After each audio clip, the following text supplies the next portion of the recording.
Hello बच्चों, let's read the question. Question says the charged particle is released from rest in a region of steady and uniform electric and magnetic field which are parallel to each other.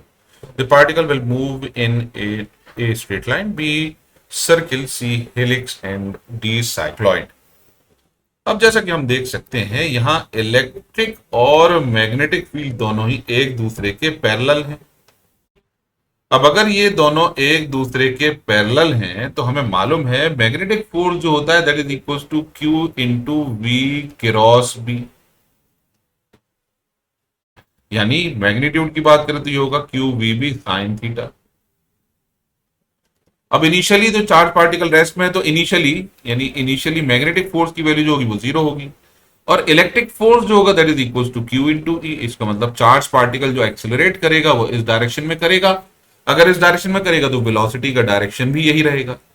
अब velocity और magnetic field एक दूसरे के parallel है, इसका मतलब magnetic force की जो वैल्यू होगी वो हमेशा जीरो ही रहेगी क्योंकि थीटा की वैल्यू यानी angle between velocity and magnetic field is zero. यानी चार्ज पार्टिकल इलेक्ट्रिक फील्ड के अलोंग ही एक्सेलरेट होता हुआ मूव करेगा। इसका मतलब चार्ज पार्टिकल का जो मोशन होगा वो होगा straight line which is option A.